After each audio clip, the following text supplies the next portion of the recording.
ಓಂ ಶಾಂತಿ. ಇಂದಿನ ಮುರಳಿಯ ದಿನಾಂಕ 12/12/2024. ಪ್ರಾಪ್ತ ಮುರಳಿ ಓಂ ಶಾಂತಿ ಬಾಪ್ತಾದ ಮಧುಬನ. ಮಧುರ ಮಕ್ಕಳೇ, ತಂದೆಯು ಯಾವ ವಿದ್ಯೆಯನ್ನು ಓದಿಸುತ್ತಾರೆ ಇದರಲ್ಲಿ ಅಪಾರ ಸಂಪಾದನೆ ಇದೆ. ಅದರಿಂದ ವಿದ್ಯೆಯನ್ನು ಬಹಳ ಚೆನ್ನಾಗಿ ಓದುತ್ತಾ ಇರಿ. ವಿದ್ಯೆಯೊಂದಿಗೆ ಸಂಬಂಧ ಅಥವಾ ಲಿಂಕವು ತುಂಡರಿಸದಿರಲಿ. ಪ್ರಶ್ನೆ: ಯಾರು ವಿನಾಶಕಾಲ ವಿಪರೀತ ಬುದ್ಧಿಯವರಿದ್ದಾರೆ ಅವರಿಗೆ ನಿಮ್ಮ ಯಾವ ಮಾತನ್ನು ಕೇಳಿ ನಗು ಬರುತ್ತದೆ? ಉತ್ತರ: ಈಗ ವಿನಾಶಕಾಲವು ಸಮೀಪವಿದೆ ಎಂದು ಈಗ ನೀವು ಹೇಳುತ್ತೀರಿ. ಇದರಿಂದ ಅವರಿಗೆ ನಗು ಬರುತ್ತದೆ. ನಿಮಗೆ ತಿಳಿದಿದೆ, ತಂದೆಯು ಇಲ್ಲಿ ಸದಾ ಕುಳಿತೇ ಇರುವುದಿಲ್ಲ. ಪಾವನರನ್ನಾಗಿ ಮಾಡುವುದು ತಂದೆಯ ಕರ್ತವ್ಯವಾಗಿದೆ. ಯಾವಾಗ ಪಾವನರಾಗಿ ಬಿಡುವರೋ ಆಗ ಈ ಹಳೆಯ ಪ್ರಪಂಚವು ವಿನಾಶವಾಗುವುದು, ಹೊಸ ಪ್ರಪಂಚವು ಬರುವುದು. ವಿನಾಶಕ್ಕಾಗಿಯೇ ಈ ಯುದ್ಧವಿದೆ. ನೀವು ದೇವತೆಗಳಾದ ಮೇಲೆ ಮತ್ತೆ ಇದೇ ಕಲಿಯುಗಿ ಪತಿತ ಸೃಷ್ಟಿಯಲ್ಲಿ ಬರಲು ಸಾಧ್ಯವಿಲ್ಲ. ನೀವು ದೇವತೆಗಳಾದ ಮೇಲೆ ಮತ್ತೆ ಇದೇ ಕಲಿಯುಗಿ ಪತಿತ ಸೃಷ್ಟಿಯಲ್ಲಿ ಬರಲು ಸಾಧ್ಯವಿಲ್ಲ. ಓಂ ಶಾಂತಿ. ಆತ್ಮಿಕ ತಂದೆಯು ಆತ್ಮಿಕ ಮಕ್ಕಳಿಗೆ ತಿಳಿಸಿಕೊಡುತ್ತಾರೆ. ಮಕ್ಕಳು ತಿಳಿದುಕೊಂಡಿದ್ದೀರಿ, ನಾವು ಬಹಳ ಬುದ್ಧಿಹೀನರಾಗಿ ಬಿಟ್ಟಿದ್ದೆವು. ಮಾಯಾರಾವನು ಬುದ್ಧಿಹೀನರನ್ನಾಗಿ ಮಾಡಿಬಿಟ್ಟಿದ್ದನು. ಇದನ್ನು ಸಹ ಮಕ್ಕಳು ತಿಳಿದುಕೊಂಡಿದ್ದೀರಿ. ತಂದೆಯು ಅವಶ್ಯವಾಗಿ ಬರಲೇಬೇಕು. ಅಂದಾಗ ಹೊಸ ಸೃಷ್ಟಿಯು ಸ್ಥಾಪನೆಯಾಗುವುದಿದೆ. ಬ್ರಹ್ಮನ ಮೂಲಕ ಸ್ಥಾಪನೆ, ವಿಷ್ಣುವಿನ ಮೂಲಕ ಪಾಲನೆ, ಶಂಕರನ ಮೂಲಕ ವಿನಾಶವೆಂದು 3 ಚಿತ್ರಗಳಿವೆ. ಅಂದಾಗ ಮಾಡಿಸುವವರು ತಂದೆಯಾಗಿದ್ದಾರಲ್ಲವೇ? ಈ ತಂದೆಯೊಬ್ಬರೇ ಮಾಡುತ್ತಾರೆ ಮತ್ತು ಮಾಡಿಸುತ್ತಾರೆ. ಮೊದಲಿಗೆ ಯಾರ ಹೆಸರು ಬರುವುದು, ಯಾರು ಮಾಡುತ್ತಾರೆ ಮತ್ತು ಯಾರ ಮೂಲಕ ಮಾಡಿಸುತ್ತಾರೆಯೋ ಅವರ ಹೆಸರು ಬರುವುದು ಮಾಡಿಸುವಂಥವರು ಎಂದು ಹೇಳಲಾಗುತ್ತದೆ ಅಲ್ಲವೇ? ಬ್ರಹ್ಮರವರ ಮೂಲಕ ಹೊಸ ಪ್ರಪಂಚದ ಸ್ಥಾಪನೆ ಮಾಡಿಸುತ್ತಾರೆ. ಇದನ್ನೂ ಸಹ ಮಕ್ಕಳು ತಿಳಿದುಕೊಂಡಿದ್ದೀರಿ. ನಮ್ಮ ಹೊಸ ಪ್ರಪಂಚವನ್ನು ನಾವು ಸ್ಥಾಪನೆ ಮಾಡುತ್ತಿದ್ದೇವೆ. ಅದರ ಹೆಸರೇ ಆಗಿದೆ ದೇವಿ ದೇವತೆಗಳ ಪ್ರಪಂಚ. ಸತ್ಯಯುಗದಲ್ಲಿ ದೇವಿ ದೇವತೆಗಳಿರುತ್ತಾರೆ. ಅನ್ಯ ಯಾರಿಗೂ ದೇವಿ ದೇವತೆಗಳೆಂದು ಹೇಳುವುದಿಲ್ಲ. ಅಲ್ಲಿ ಮನುಷ್ಯರಿರುವುದಿಲ್ಲ. ಒಂದು ದೇವಿ ದೇವತಾ ಧರ್ಮವೇ ಇರುತ್ತದೆ, ಬೇರೆ ಯಾವುದೂ ಇರುವುದಿಲ್ಲ. ಈಗ ನೀವು ಮಕ್ಕಳು ಸ್ಮೃತಿಯಲ್ಲಿ ಬಂದಿದ್ದೀರಿ. ಅವಶ್ಯವಾಗಿ ನಾವು ದೇವಿ ದೇವತೆಗಳಾಗಿದ್ದೆವು. ಸಾಕ್ಷಿಗಳು ಇವೆ.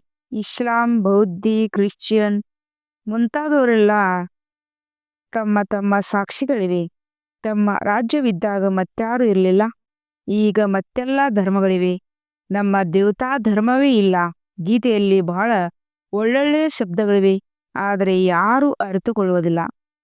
ತಂದೆಯು ತಿಳಿಸುತ್ತಾರೆ, ವಿನಾಶಕಲೆ ವಿಪರೀತ ಬುದ್ಧಿ ಮತ್ತು ವಿನಾಶಕಾಲೆ ಪ್ರೀತ ಬುದ್ಧಿ.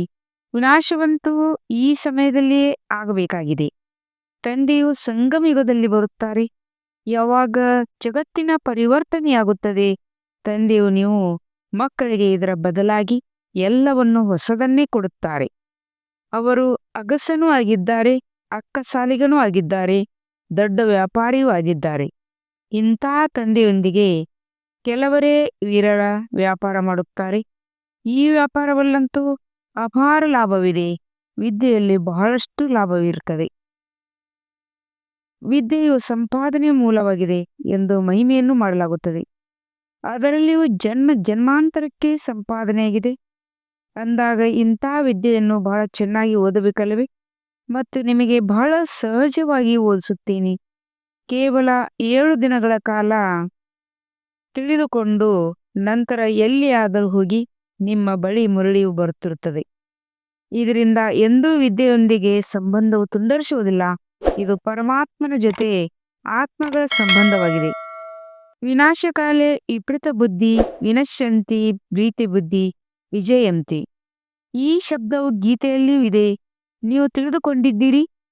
ಈ ಸಮಯದಲ್ಲಿ ಮನುಷ್ಯರು ಒಬ್ಬರು ಇನ್ನೊಬ್ಬರನ್ನು ಕಚ್ಚುತ್ತಾ ಕುಟುಕುತ್ತಿರುತ್ತಾರೆ. ಇವರಲ್ಲಿರುವ ಕ್ರೋಧ ಹಾಗೂ ವಿಕಾರವು ಮತ್ಯಾರಲ್ಲಿಯೂ ಇರುವುದಿಲ್ಲ. ದ್ರೌಪದಿಯು ರಕ್ಷಣೆಗಾಗಿ ಕರೆದಳು ಎಂದು ಗಾಯನವಿದೆ. ತಂದೆಯು ತಿಳಿಸಿದ್ದಾರೆ, ನೀವೆಲ್ಲರೂ ದ್ರೌಪದಿಯರಾಗಿದ್ದೀರಿ. ಭಗವಾನ ತಂದೆಯು ತಿಳಿಸುತ್ತಾರೆ, ಮಕ್ಕಳೇ, ಈಗ ವಿಕಾರದಲ್ಲಿ ಹೋಗಬೇಡಿ. ನಾನು ನಿಮ್ಮನ್ನು ಸ್ವರ್ಗದಲ್ಲಿ ಕರೆದುಕೊಂಡು ಹೋಗುವೆನು. ನೀವು ಕೇವಲ ತಂದೆಯಾದ ನನ್ನನ್ನು ನೆನಪು ಮಾಡಿ. ಈಗ ವಿನಾಶಕಾಲವಾಗಿದೆಯಲ್ಲವೇ? ಯಾರ ಮಾತನ್ನು ಕೇಳಬೇಡಿ. ಹೊಡೆದಾಡುತ್ತಿರುತ್ತಾರೆ, ಶಾಂತವಾಗಿರಿ ಎಂದು ಅವರು ಎಷ್ಟೇ ಹೇಳಲಿ, ಆದರೆ ಶಾಂತವಾಗಿರುವುದಿಲ್ಲ. ತಮ್ಮ ಮಕ್ಕಳು ಮೊದಲಾದರಿಂದ ಅಗಲಿ ಯುದ್ಧದ ಮೈದಾನದಲ್ಲಿ ಹೋಗುತ್ತಾರೆ. ಎಷ್ಟೊಂದು ಮಂದಿ ಸಾಯುತ್ತಲೇ ಇರುತ್ತಾರೆ. ಮನುಷ್ಯರಿಗೆ ಬೆಲೆ ಇಲ್ಲ. ಬೆಲೆ ಹಾಗೂ ಮಹಿಮೆ ಎಂದರೆ ಈ ದೇವಿ ದೇವತೆಗಳಿಗಿದೆ. ಈಗ ನೀವು ಈ ರೀತಿಯಾಗುವ ಪುರುಷಾರ್ಥ ಮಾಡುತ್ತಿದ್ದೀರಿ. ನಿಮ್ಮ ಮಹಿಮೆಯ ವಾಸ್ತವದಲ್ಲಿ ಈ ದೇವತೆಗಳಿಗಿಂತಲೂ ಹೆಚ್ಚಿನದಾಗಿದೆ. ಏಕೆಂದರೆ ನಿಮಗೆ ಈಗ ತಂದೆಯೇ ಓದಿಸುತ್ತಿದ್ದಾರೆ. ಎಷ್ಟು ಶ್ರೇಷ್ಠ ವಿದ್ಯೆಯಾಗಿದೆ. ಓದುವವರು ಬಹಳ ಜನ್ಮಗಳ ಅಂತಿಮದಲ್ಲಿ ಸಂಪೂರ್ಣ ತಮೋಪ್ರಧಾನರಾಗಿದ್ದಾರೆ. ಆದರೆ ನಾನಂತೂ ಸದಾ ಸತೋಪ್ರಧಾನರಾಗಿದ್ದೇನೆ. ತಂದೆಯು ತಿಳಿಸುತ್ತಾರೆ, ನಾನು ನೀವು ಮಕ್ಕಳ ಸೇವಕನಾಗಿ ಬಂದಿದ್ದೇನೆ. ವಿಚಾರ ಮಾಡಿ, ನಾವು ಎಷ್ಟೊಂದು ಪತಿತರಾಗಿ ಬಿಟ್ಟಿದ್ದೇವೆ. ತಂದೆಯೇ ನಮ್ಮನ್ನು ವಾಹ ಅರ್ಥಾತ್ ಶ್ರೇಷ್ಠರನ್ನಾಗಿ ಮಾಡುತ್ತಾರೆ. ಭಗವಂತನೇ ಕುಳಿತು ಮನುಷ್ಯರಿಗೆ ಓದಿಸಿ ಎಷ್ಟೊಂದು ಶ್ರೇಷ್ಠರನ್ನಾಗಿ ಮಾಡುತ್ತಾರೆ. ಆ ಸ್ವಯಂ ತಂದೆ ಹೇಳುತ್ತಾರೆ, ನಾನು ಬಹಳ ಜನ್ಮಗಳ ಅಂತಿಮದಲ್ಲಿ ನಿಮ್ಮೆಲ್ಲರನ್ನು ತಮೋಪ್ರಧಾನರಿಂದ ಸತೋಪ್ರಧಾನನಾಗಿ ಮಾಡಲು ಬಂದಿದ್ದೇನೆ. ಈಗ ನಿಮಗೆ ಓದಿಸುತ್ತಿದ್ದೇನೆ. ನಾನು ನಿಮ್ಮನ್ನು ಸ್ವರ್ಗವಾಸಿಗಳನ್ನಾಗಿ ಮಾಡಿದ್ದೇನು. ಮತ್ತೆ ನೀವು ನರಕವಾಸಿಗಳು ಹೇಗಾದಿರಿ ಮತ್ತು ಯಾರು ಮಾಡಿದರು? ವಿನಾಶಕಲೆ ವಿಪರೀತ ಬುದ್ಧಿ ವಿನಶ್ಯಂತಿ, ಪ್ರೀತ ಬುದ್ಧಿ ವಿಜಯಂತಿ ಎಂದು ಗಾಯನವೂ ಇದೆ. ಎಷ್ಟೆಷ್ಟು ಪ್ರೀತಿ ಬುದ್ಧಿಯವರಾಗಿರುತ್ತೀರೋ, ಅರ್ಥಾತ್ ಬಹಳ ನೆನಪು ಮಾಡುತ್ತೀರೋ ಅಷ್ಟು ಲಾಭವಿದೆ. ಯುದ್ಧದ ಮೈದಾನದಲ್ಲವೇ? ಗೀತೆಯಲ್ಲಿ ಯಾವ ಯುದ್ಧದ ಮಾತನ್ನು ತಿಳಿಸುತ್ತಾರೆ ಎಂಬ ಮಾತನ್ನು ಯಾರೂ ಅರಿತುಕೊಳ್ಳುವುದಿಲ್ಲ. ಅವರಂತೂ ಕೌರವರು ಮತ್ತು ಪಾಂಡವರ ಯುದ್ಧವನ್ನು ತೋರಿಸಿದ್ದಾರೆ. ಕೌರವ ಸಂಪ್ರದಾಯ ಮತ್ತು ಪಾಂಡವ ಸಂಪ್ರದಾಯವೂ ಇದೆ, ಆದರೆ ಯಾವುದೇ ಯುದ್ಧವಿಲ್ಲ. ಯಾರು ತಂದೆಯನ್ನು ಅರಿತುಕೊಂಡಿದ್ದಾರೆ, ತಂದೆಯ ಜೊತೆ ಪ್ರೀತಿ ಬುದ್ಧಿಯವರಾಗಿದ್ದಾರೆಯೋ ಅವರಿಗೆ ಪಾಂಡವರೆಂದು ಹೇಳಲಾಗುತ್ತದೆ. ಮತ್ತು ಯಾರು ತಂದೆಯಿಂದ ವಿಪರೀತ ಬುದ್ಧಿಯವರಾಗಿರುತ್ತಾರೆಯೇ ಅವರಿಗೆ ಕೌರವರೆಂದು ಹೇಳಲಾಗುತ್ತದೆ. ಇವು ಬಹಳ ಒಳ್ಳೊಳ್ಳೆಯ ತಿಳಿದುಕೊಳ್ಳುವಂಥ ಮಾತುಗಳಾಗಿವೆ. ಈಗ ಸಂಗಮಯುಗವಾಗಿದೆ. ನೀವು ಮಕ್ಕಳು ತಿಳಿದುಕೊಂಡಿದ್ದೀರಿ. ಹೊಸ ಪ್ರಪಂಚದ ಸ್ಥಾಪನೆಯೂ ಆಗುತ್ತಿದೆ. ಈಗ ಬುದ್ಧಿಗೆ ಕೆಲಸ ಕೊಡಬೇಕಾಗಿದೆ.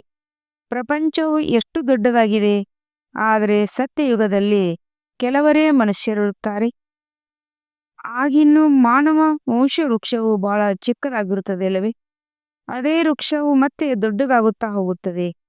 ಈ ಮನುಷ್ಯ ಸೃಷ್ಟಿ ರೂಪಿ ವೃಕ್ಷವು ಹೇಗೆ ತಲೆ ಕೆಳಗಾಗಿ ವೃಕ್ಷವಾಗಿದೆ ಎಂಬುದನ್ನು ಯಾರೂ ತಿಳಿದುಕೊಂಡಿಲ್ಲ.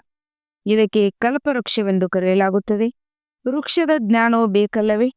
ಅನ್ಯ ವೃಕ್ಷಗಳ ಜ್ಞಾನವಂತೂ ಬಹಳ ಬಹಳ ಸಹಜವಾಗಿದೆ. ಅದನ್ನು ಬಹುಬೇಗ ತಿಳಿಸಿಬಿಡುತ್ತಾರೆ. ಈ ವೃಕ್ಷದ ಜ್ಞಾನವೂ ಸಹ ಇಷ್ಟು ಸಹಜವಾಗಿದೆ. ಆದರೆ ಇದು ಮಾನವ ವಂಶ ವೃಕ್ಷವಾಗಿದೆ. ಮನುಷ್ಯರಿಗೆ ತಮ್ಮ ವೃಕ್ಷದ ಬಗ್ಗೆ ತಿಳಿಯುವುದೇ ಇಲ್ಲ. ಗಾಡ್ ಈಸ್ ಕ್ರಿಯೇಟರ್ ಅಂದರೆ ಭಗವಂತನು ರಚಯಿತನಾಗಿದ್ದಾರೆ ಎಂದು ಹೇಳುತ್ತಾರೆ. ಅಂದ ಮೇಲೆ ಅವಶ್ಯವಾಗಿ ಚೈತನ್ಯವಾಗಿದ್ದಾರಲ್ಲವೇ? ತಂದೆಯೂ ಸತ್ಯ ಚೈತನ್ಯವಾಗಿದ್ದಾರೆ, ಜ್ಞಾನಸಾಗರನಾಗಿದ್ದಾರೆ. ಅವರಲ್ಲಿ ಯಾವ ಜ್ಞಾನವಿದೆ ಎಂಬುದನ್ನು ಯಾರೂ ತಿಳಿದುಕೊಂಡಿಲ್ಲ. ತಂದೆಯೇ ಬೀಜರೂಪ ಚೈತನ್ಯವಾಗಿದ್ದಾರೆ. ಆದ್ದರಿಂದಲೇ ಇಡೀ ರಚನೆಯಾಗುತ್ತದೆ. ಅಂದಾಗ ತಂದೆಯ ಕುಳಿತು ತಿಳಿಸಿಕೊಡುತ್ತಾರೆ. ಮನುಷ್ಯರಿಗೆ ತಮ್ಮ ವಂಶ ವೃಕ್ಷದ ಬಗ್ಗೆಯೇ ತಿಳಿದಿರಲಿಲ್ಲ. ಅನ್ಯ ವೃಕ್ಷಗಳನ್ನು ಕುರಿತು ಬಹಳ ಚೆನ್ನಾಗಿ ತಿಳಿದುಕೊಳ್ಳುತ್ತಾರೆ. ಆ ವೃಕ್ಷದ ಬೀಜವು ಚೈತನ್ಯವಾಗಿದ್ದರೆ ಎಲ್ಲವೂ ತಿಳಿಸುತ್ತಿತ್ತು ಅಲ್ಲವೇ? ಆದರೆ ಅದು ಜಡವಾಗಿದೆ. ಅಂದಾಗ ಈಗ ನೀವು ಮಕ್ಕಳೇ ರಚಯಿತ ಮತ್ತು ರಚನೆಯ ರಹಸ್ಯವನ್ನು ಅರಿತುಕೊಂಡಿದ್ದೀರಿ. ಅವರು ಸತ್ಯ ಮತ್ತು ಚೈತನ್ಯ ಜ್ಞಾನಸಾಗರನಾಗಿದ್ದಾರೆ. ಚೈತನ್ಯದಲ್ಲಂತೂ ಮಾತನಾಡಬಲ್ಲರು ಅಲ್ಲವೇ? ಚೈತನ್ಯದಲ್ಲಂತೂ ಮಾತನಾಡಬಲ್ಲರು ಅಲ್ಲವೇ? ಮನುಷ್ಯನ ಶರೀರವು ಎಲ್ಲದಕ್ಕಿಂತ ಶ್ರೇಷ್ಠ ಅಮೂಲ್ಯವೆಂದು ಗಾಯನವಿದೆ. ಇದರ ಮೌಲ್ಯವನ್ನು ಹೇಳಲು ಸಾಧ್ಯವಿಲ್ಲ. ತಂದೆಯು ಬಂದು ಆತ್ಮಗಳಿಗೆ ತಿಳಿಸುತ್ತಾರೆ, ನೀವು ರೂಪವೂ ಆಗಿದ್ದೀರಿ, ಬಸಂತರೂ ಆಗಿದ್ದೀರಿ. ತಂದೆಯು ಜ್ಞಾನಸಾಗರನಾಗಿದ್ದಾರೆ, ಅವರಿಂದ ನಿಮಗೆ ರತ್ನಗಳು ಸಿಗುತ್ತವೆ. ಇವು ಜ್ಞಾನ ರತ್ನಗಳಾಗಿವೆ. ಈ ರತ್ನಗಳಿಂದ ಆ ಸ್ಥೂಲ ರತ್ನಗಳು ಸಹ ಹೇರಳವಾಗಿ ಸಿಗುತ್ತವೆ.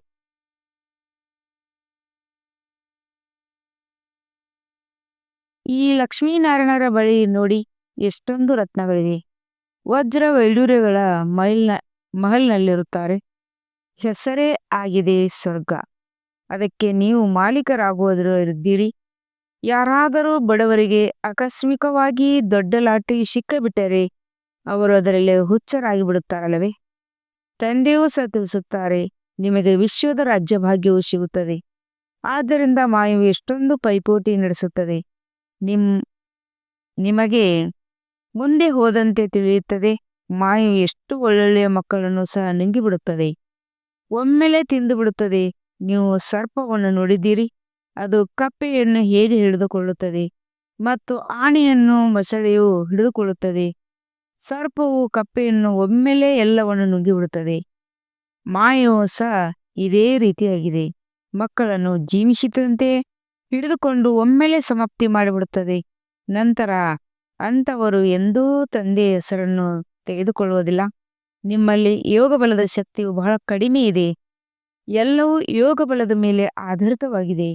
ಹೇಗೆ ಸರ್ಪವು ಕಪ್ಪೆಯನ್ನು ನುಂಗುತ್ತದೆಯೋ ಅದೇ ರೀತಿ ನೀವು ಮಕ್ಕಳು ಸಹ ಇಡೀ ರಾಜ್ಯಭಾಗ್ಯವನ್ನು ನುಂಗಿಬಿಡುತ್ತೀರಿ. ಇಡೀ ವಿಶ್ವದ ರಾಜ್ಯಭಾಗ್ಯವನ್ನು ಸೆಕೆಂಡ್ನಲ್ಲಿ ಪಡೆಯುತ್ತೀರಿ. ತಂದೆಯು ಎಷ್ಟು ಸಹಜವಾದ ಯುಕ್ತಿಗಳನ್ನು ತಿಳಿಸುತ್ತಾರೆ. ಯಾವುದೇ ಆಯುಧಗಳ ಮಾತಿಲ್ಲ. ತಂದೆಯು ಜ್ಞಾನ ಯೋಗದ ಅಸ್ತ್ರಶಸ್ತ್ರಗಳನ್ನು ಕೊಡುತ್ತಾರೆ. ಇದಕ್ಕೆ ಅವರು ಸ್ಥೂಲ ಆಯುಧಗಳನ್ನು ತೋರಿಸಿದ್ದಾರೆ.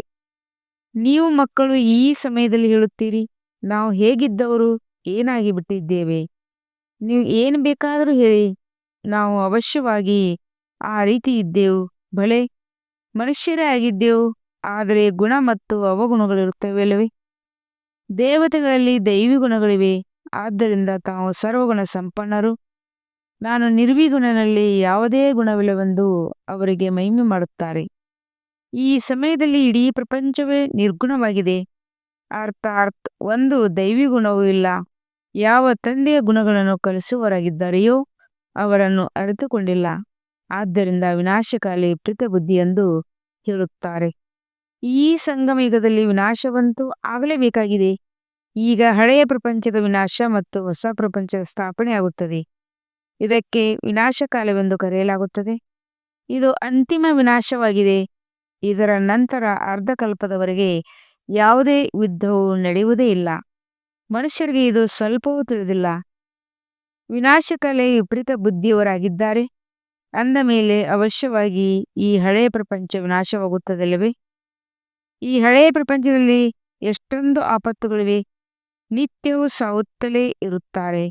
ತಂದೆಯು ಈ ಸಮಯದ ಸ್ಥಿತಿಯನ್ನು ತಿಳಿಸುತ್ತಾರೆ. ಬಹಳ ಅಂತರವಂತೂ ಇದೆಯಲ್ಲವೇ? ಇಂದಿನ ಭಾರತದ ಸ್ಥಿತಿಯು ಈ ರೀತಿಯಾಗಿದೆ. ನಾಳೆಯ ಭಾರತವು ಹೇಗಿರುವುದು? ಇಂದು ಎಲ್ಲಿದ್ದೀರಿ, ನಾಳೆ ನೀವು ಎಲ್ಲಿರುತ್ತೀರಿ? ನೀವು ತಿಳಿದುಕೊಂಡಿದ್ದೀರಿ. ಮೊದಲು ಹೊಸ ಪ್ರಪಂಚವು ಎಷ್ಟು ಚಿಕ್ಕದಾಗಿತ್ತು. ಅಲ್ಲಂತೂ ಮಹಲುಗಳು ಎಷ್ಟೊಂದು ವಜ್ರ ವೈಡೂರ್ಯಗಳಿರುತ್ತವೆ. ಭಕ್ತಿ ಮಾರ್ಗದಲ್ಲಿಯೂ ನಿಮ್ಮ ಮಂದಿರಗಳೇನು ಕಡಿಮೆ ಇರುವುದಿಲ್ಲ. ಕೇವಲ ಒಂದೇ ಸೋಮನಾಥ ಮಂದಿರವಿರುವುದಿಲ್ಲ. ಯಾರಾದರೂ ಒಬ್ಬರು ಕಟ್ಟಿಸಿರುವುದನ್ನು ನೋಡಿ ಅಣ್ಣರು ಕಟ್ಟಿಸುತ್ತಾರೆ. ಅಂದ ಮೇಲೆ ಒಂದು ಸೋಮನಾಥ ಮಂದಿರದಿಂದಲೇ ಎಷ್ಟೊಂದು ಲೂಟಿ ಮಾಡಿದ್ದಾರೆ. ನಂತರ ಕುಳಿತು ತಮ್ಮ ನೆನಪಾರ್ಥವನ್ನು ಮಾಡುತ್ತಾರೆ. ಆದ್ದರಿಂದ ಗೋಡೆಗಳಲ್ಲಿ ಕಲ್ಲುಗಳಿಂದ ಮಂದಿರಗಳನ್ನು ಕಟ್ಟಲು ತೊಡಗುತ್ತಾರೆ.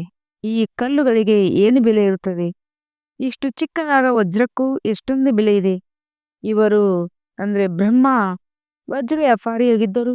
ಒಂದು ಹರಳಿನಷ್ಟು ವಜ್ರಕ್ಕೆ 90 ರೂಗಳ ಬೆಲೆ ಇರುತ್ತಿತ್ತು. ಈಗಂತೂ ಅದರ ಬೆಲೆಯು ಸಾವಿರಾರು ರೂಪಾಯಿಗಳಾಗಿದೆ. ಸಿಗುವುದೂ ಇಲ್ಲ. ಬೆಲೆ ಬಹಳ ಹೆಚ್ಚಾಗಿದೆ. ಈ ಸಮಯದಲ್ಲಿ ವಿದೇಶ ಮೊದಲಾದ ಕಡೆ ಹಣವು ಬಹಳಷ್ಟಿದೆ. ಆದರೆ ಸತ್ಯಯುಗದ ಮುಂದೆ ಇದೇನೂ ಇಲ್ಲ. ಈಗ ತಂದೆಯು ತಿಳಿಸುತ್ತಾರೆ, ಎಲ್ಲರೂ ವಿನಾಶಕಾಲೆ ವಿಪರೀತ ಬುದ್ಧಿಯವರಾಗಿದ್ದಾರೆ.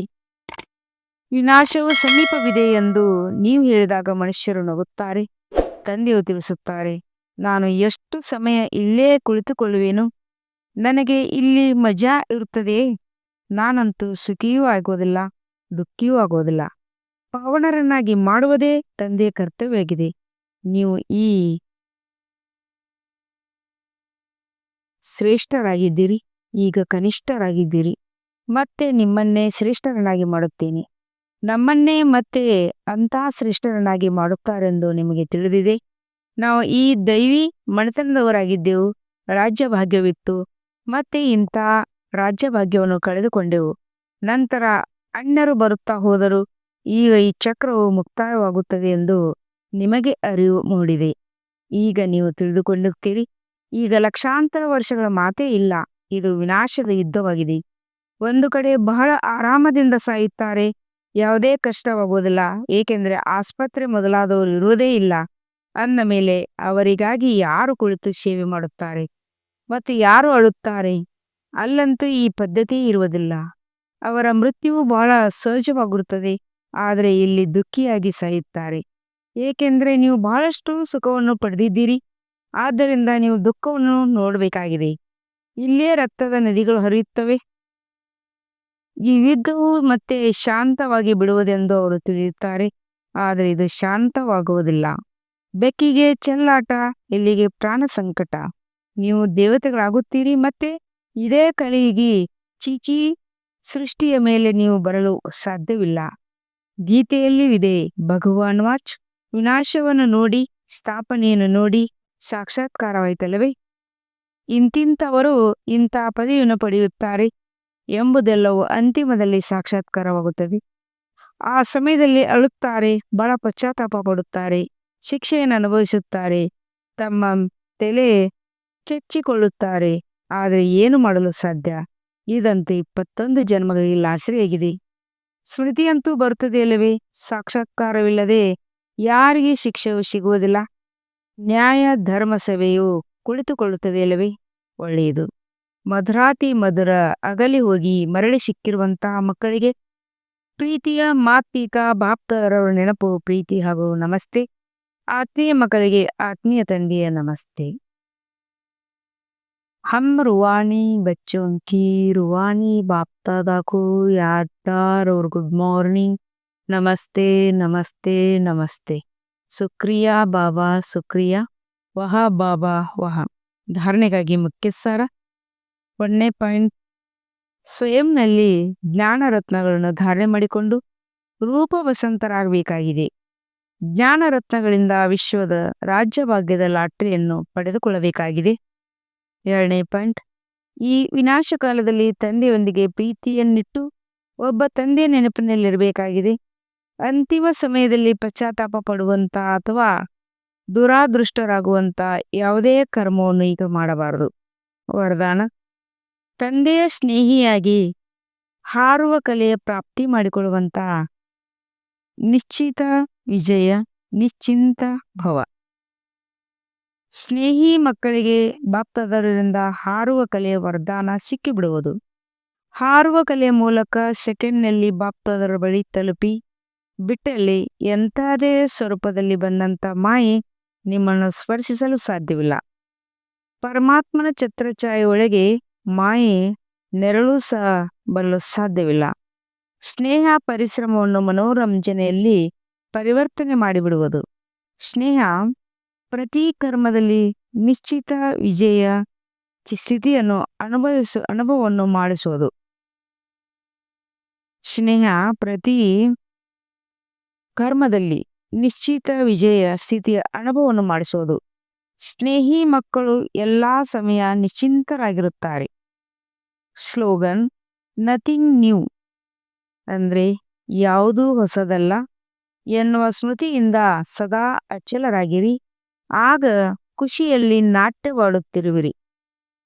ಓಂ ಶಾಂತಿ.